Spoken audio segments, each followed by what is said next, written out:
Lawyers condemn attack on colleague. It's an attack on the legal profession. It's over. Catholic Church and Society of Professionals speak out against the death penalty. And Finance Minister says government's numbers are intact. This is National EMTV News with Tokana Hasavi. A very good evening to you and welcome to Wednesday's news. As always, it's good to have your company. God is the only one who has the power and authority to take away a person's life. This was the statement from Port Moresby Archbishop John Ribbott. Archbishop Ribbott reaffirmed the Catholic Church teachings and doctrines, thou shalt not kill, saying that it is against the national government's death penalty law. The Catholic Church, although against the merciless killings and crimes of innocent people, says the death penalty is not seen as the solution. Archbishop Ribbott reaffirms the Church's statement made in 2013 that they are against the death penalty. The way forward to reduce crimes and maintain law and order is to improve our justice and policing system and rehabilitation programs.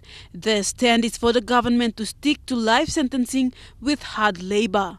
Our nation really is here to be able to protect, to promote life, protect life, and really the laws are there to be able to make sure that if there are wrongs, if there are serious crime committed, then there's a way of addressing this. And to rush to death penalty is really against our principle. And if we are really a Christian nation, we are going against one of our most important principles in life. Under PNG's criminal code, the offences of treason, piracy and attempted piracy are punishable by death. The death penalty for willful murder was abolished in 1970 but reinstated in 1991. The last execution was before independence in 1954, when PNG was a colony of Australia. In July 2011, 5 men were sentenced to death for willful murder of 8 people in a boat in the Duke of York Islands back in 2007.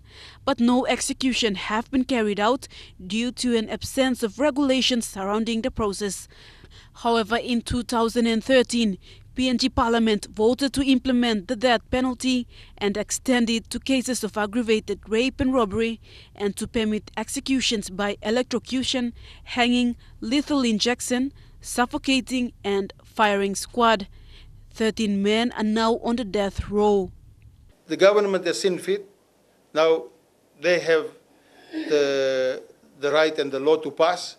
Okay, we are voicing what we believe, what the church believes. What we all believe, it is really the Christian principle. And that's what we are standing by. And the Catholic Church here stand firm to say that the death penalty is not the way to deter crime, and it's not really the way to be able to stop these serious crimes. The Catholic Church is saying that PNG government is contradicting the country's principle of following the Bible and claiming PNG as a Christian country. Vastinata Yama, National EMTV News. On the same note, the Catholic Professionals Society of PNG today called on the national government to reconsider its stance to seek assistance from Indonesia and Thailand to enforce the much-debated death penalty law in the country. They say the death penalty is not the solution to PNG's law and order problems. So, good luck to us, Lord. You may put in this alone. Planti ol piginini o se moliet ol sa drag na dislakai na ol kilimol planti pinis. Lamasi, breno like you play kilimol. Gaman you play kilimol long. Even for these ordinary people, the death penalty is not the answer to the country's law and order problems. While some have other views. Kilimol, I'm life one. Kilimol. Me saboting one side one. It is still against the constitution of the country, which was built upon Christian principles, as Mr. Murray states. And if we have right-thinking politicians who claim to be Christians, because every morning in the parliament session they say, "Our Father who art in heaven, hallowed be your name, your kingdom come, your will be done on earth as it is in heaven." The Catholic Professional Society of PNG, an association made up of prominent Catholics in the country, today announced their stand in the call for the death penalty in the country. Death penalty is merely a simple way out of a problem we have in this country. While the national government is yet to come clear on the methods to use for execution, Mr. Heriknen further questioned the involvement of Indonesia and Thailand to assist PNG. Now, Indonesia, we know, is coming out of the shadow of a military regime. Even as we speak, Indonesia is still considered one of those countries that has brutal force and uses brutal force. Under the United Nations Declaration of Human Rights, it endorses every human being the right not to be killed or subjected to torture or cruel and degrading punishment. While the country has gone through its share of state violence in police brutality and the alleged killings, the society described the death penalty as the highest form of state violence the national government will do to its people. And it's a chilling feeling. It's going down the spinal cord and it's going down the systems of people. It's going down the mindset of people. What country is truly Papua New Guinea? Is it a democracy? Is it a free country? Is it a country that observes human rights? Stanley Over Jr., National EMTV News. The attack of a lawyer on the premises of the National and Supreme Court on Monday is seen as an attack on the judicial system of Papua New Guinea. Members of the PNG Law Society told EMTV News that for the good of our country's development, our judicial system must remain strong and such attacks should not become a trend. McRonald Nale was allegedly attacked on Monday by supporters of the opposing party of a court case that he was working on. One of the dailies carried the story yesterday that detailed the attack on Mr. Nale. According to the paper, he was beaten and threatened outside the courthouse after the court hearing. Ralph Saulep, Martin Combry and Desmond Kiap are practicing lawyers who say the law fraternity will not tolerate such actions. It's an attack on the legal profession. According to the lawyers, this is not the first time this has happened. In about July or August of last year, we had another lawyer, Mr. Bonner, who was severely beaten, this time by at that stage it was by the police, members of the police force. They say tough actions need to be taken to deter this from happening again. The court must charge them for contempt. The penalty should be increased so that it should deter people and the public from attacking people like us. They say this issue brings into question the security provided at the court premises, especially around the control of large crowds who attend court hearings. We should be going to court without fear. Security shouldn't be an issue, but now it has turned out to be an issue. At the moment, the PNG Law Society is in the process of appointing new executives. However, the trio called for a petition to be given to the government that captures their grievances. And I call on the society to organize such a petition to be signed by lawyers to go to the government for appropriate action to be taken. Sarah Aupong, National EMTV News. Attorney General Anopala condemned the physical assault on the lawyer McRonald Nale. Mr. Pala said in a statement this afternoon that the assault is a criminal act and he called on the police to immediately arrest and charge the perpetrators. The Attorney General said it is important that our judicial system and the lawyers should be free to do their work. The shortage of inmates' uniforms is a concern for warders at the Bomana prison. Apart from other critical issues such as maintenance and accommodation, uniforms have now become an urgent need. These comments were made by Bomana Jail Commander Kiri Keko at the Inmates Dedication Service today. Appropriate and adequate supply of prisoner uniforms. Amongst other concerns raised by Commander Keko, the urgent need to buy uniforms for inmates was classified as paramount importance. Keko said the uniform shortage is a deprivation of prisoners' rights and needs to be addressed by the Correctional Service Department as soon as possible. A concern in terms of lack of detainee upkeep and well-being in the provisions of appropriate and adequate supply of prisoner uniforms and other issues. Commander Keko's comments come after prisoners who broke out of jail could not be identified quickly because most escapees were in civilian clothes. But for Bomana, Commander Keko says there was no major breakout from the prison in the last 17 months. Nowadays, time Kalabusi wander away or escape, long walk parties, or general public looking more now things I want free money run outside stuff. Keko said because of the increased rehabilitation programs conducted in the prison cells, it has changed the behaviors and mindset of many hardcore criminals. Today, many are playing lead roles in those rehabilitation programs like personal viability, a program aimed at being independent and building inmates' self-esteem. People over time. I'm sure Commissioner Nat, well, headquarters can make him possible training programs and other areas I haven't used long. Maybe I make him this a difference. Meanwhile, correctional officers and inmates in other prisons in the country are also facing a shortage in uniform supplies. In Ley, a bulk of inmates from major crime offenders to juvenile are serving time without the correct inmate uniform. Takla Gunga, National EMTV News. Two members of the opposition have shown interest in joining the government. Leader of Government's Business, James Marape, confirmed this but could not reveal their names. He says Government's caucus will have to decide on whether to allow the two new members or not.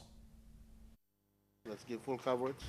According to Mr. Marape, the government remains intact with 99% of the 104 MPs committed to Prime Minister Peter O'Neill. Sitting for 2 weeks. We have designated 4 parliament occasions this year. This is the first of the 4 parliament occasions. Government of O'Neill, Dion, we are pretty secure in our numbers. We will be sitting parliament as scheduled. We will be conducting government business as usual. We are taking stock of our numbers. We're making changes. He dispelled rumors of Vanimo Green MP Belden Nama joining the government, but says positive signals have been received from 2 members of the opposition. Indication and from 1 or 2 members of the opposition bench that they intend to join government. I, as leader of government business, will not name them, but I've told them it is not for me to decide. Just like we've removed members from the government bench, the government caucus. Firstly, PNC caucus will accept as the ruling party, and secondly, we will ask the rest of our coalition partners if they saw fit that this member can become part of our government. He says seats are available on the government side following the move by Northern Governor Gary Jufa to the opposition this morning. Jufa has been debating issues against the government, resulting in his removal from the government bench. Marape says the opposition is the best place for Jufa to raise issues against the government. Once your public policies go completely opposed to government policies, then you are not bound by decorum and bound by protocol to remain as part of government. So we, in as far as the People's National Congress Party caucus was concerned, we felt that many of his public outbursts completely opposed to the government, and so we decided that it's better for him to sit clearly in the opposition bench so that he can be entitled to continue to speak what he wants to speak. Mickey Cavera, National EMTV News.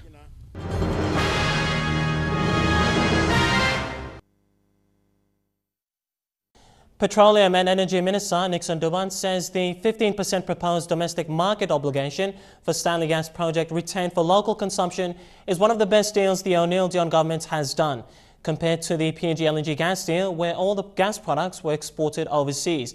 He also clarified that until and unless the government takes control of the proposed percentage of the DMO, then it will negotiate for a better pricing formula. Minister Duban was responding to a series of questions raised by Sinisina Yongomul MP Karangakua. Domestic market obligation for the 15% proposed gas reserves for Stanley Gas project in the Western Province is said to be derived because of lessons learned from the PNG LNG project. Minister Duban said the domestic market obligation for reserve gas was a concept that existed but never considered by the previous government when the PNG LNG project came on board, thus all the gas was sold overseas. So most petrochemical companies who are coming into this country to find cheap gas in need of a particular industrial hub. And Mr. Speaker, that particular area has been recommended as the most preferred industrial hub for those petrochemical companies. Sinesina Yogomul MP Karangakua wanted to know if the government could lock in a price formula for affordable gas with a 15% DMO proposed gas retained. The courage and conviction, Mr. Minister, to in addition for asking for domestic market reservations in those next two gas agreements, for a pricing formula that is advantageous to Papua New Guinea below international market prices to be locked in at the signing of the gas agreement. In related issues directed to Petroleum and Energy Minister Nixon Duban, Laiga Pogra MP Nixon Mangape queried if the department was following up on the Public Accounts Committee report on the Konebada Petroleum Park. It's recommended for investigation and arrest of persons implicated over the misuse of millions of pounds for the development of Petroleum Park who are not brought before the law to face criminal charges and be prosecuted. Deputy Opposition Leader and Bulolo MP Sam Basil also inquired on the issue, calling on the minister to assure the nation that he will follow up on the investigations. Ministers to assure us whether he will fight corruption by making sure that he can push this, because as far as we are concerned, the buck stops with the minister because they have kept the lid tight on that matter.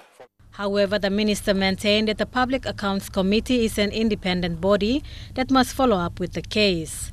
In certain of those departments or offices, then it has the mandate, Mr. Speaker, to make proper recommendations for purpose of prosecution. Thank you, Mr. Speaker. Bridget Komatep, National EMTV News. Northern Governor Gary Jufa, in his first day as an opposition member, asked the Treasury Minister, Patrick Pruach, to review the high tax rate. Jufa says the current threshold of 35% should be reduced to 20%. He also wants to know why the tax review has taken longer than expected. From the threshold of 35% to 20%. Some advisor in that organization refused to entertain that submission and has said that it is not necessary. My questions are, could you please find out if that is the case and inform us? This is an opportunity for us to reduce taxes for Papua New Guineans who are feeling the pinch of the growing cost of living in this country. And secondly, I'd also like to ask, when can we have the results of the tax review committee tabled, or when is there any indication of that committee completing its work? It's been going on for so long. I am not aware of any attempts made to my office for a proposal to decrease the tax threshold from 35% to 20%, but I will take